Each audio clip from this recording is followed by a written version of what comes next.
சுகாதாரத்துறையுடைய கூட்டம் வந்து standing committee நிலைக்குழு கூட்டம் நடைபெற்றது. இந்த கூட்டத்தில் 8 தீர்மானங்கள் உட்பட பல்வேறு பிரச்சனைகளை பற்றி இங்கே பேசப்பட்டு அதற்கான தீர்வுகள் வந்து முடிவு செய்யப்பட்டுள்ளது.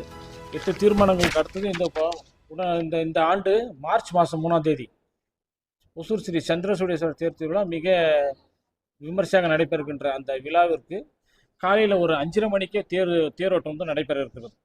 சந்திரகணம் நடக்கிற காரணத்தால் காலையில் விடியற்காலை 5 மணிக்கு தேரோட்டம் துவங்க இருக்கிறதுனால சுகாதாரத்துறையின் சார்பாக என்னென்ன ஏற்பாடுகள் செய்ய வேண்டும் என்பது இங்கே வந்து பேசப்பட்டது. அடுத்தது உணவுத்துறை அதிகாரி, பொல்யூஷன் போர்டு அதிகாரி, ஆரம்ப சுகாதார நிலைய மருத்துவர்கள், செவிலியர்கள், இப்படி மாநகராட்சிக்கு உட்பட்ட அனைத்து சுகாதாரத்துறையுடைய அலுவலர்கள், சுகாதார பணியாளர்கள், சுகாதார அலுவலர்கள் எல்லாரும் வந்து இந்த கூட்டத்தில் கலந்து கொண்டு பல்வேறு ஆலோசனைகள் முன்வைக்கப்பட்டது. அந்த ஆலோசனைகள் பேரில் ஏற்கனவே இருக்கிற ஆரம்ப சுகாதாரங்கள் போக மீண்டும் ஒரு துணை ஆரம்ப சுகாதார நிலையங்கள் 3 வந்து அரசு வந்து ஒதுக்கீடு செய்யப்பட்டுள்ளது.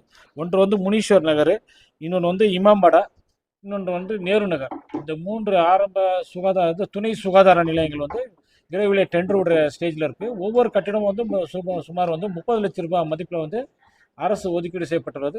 அதே போல் இந்த ஆனந்த நகரில் இந்த ரோட்டில் சாலையில் நடக்கிறது பாதசாரிகளுக்கும் வாகன ஓட்டிகளும் இடையூறு செய்கின்ற அந்த மாடுகளை பிடிச்சு அடைச்சி வைக்கிறதுக்காக சுமார் ஒரு 30 லட்சம் ரூபாய் மதிப்பில் அங்கே கட்டடம் ஒன்று கட்டுறதுக்கும் அரசு அனுமதிக்குது. அதுவும் டெண்டர் ஸ்டேஜில் இருக்குது. அதே மாதிரி அந்த அந்த மாடுகளையும் வந்து பொதுமக்கள் இடையூறு இருக்கிற மற்ற விலங்குகளை வந்து கொண்டு செல்லுக்கிற வாகனம் வாங்குறதுக்கும் அரசு வந்து அதுக்கான அனுமதியை வழங்கியிருக்காங்க. அதுவும் விரைவில் நடக்க இருக்கிறது.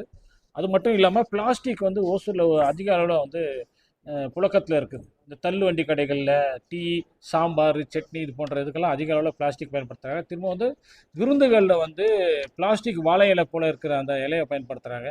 இதெல்லாம் வந்து தொடர்ந்து முயற்சி பண்ணி அதெல்லாம் தடை செய்கிறதுக்கான முயற்சிகளை நாங்களும் பொல்யூஷன் போர்டு நிர்வாகம் மற்ற எல்லாரும் ஒன்றா சேர்ந்து இணைந்து செயல்படுறதை இங்கே முடிவு செஞ்சுருக்கிறோம்.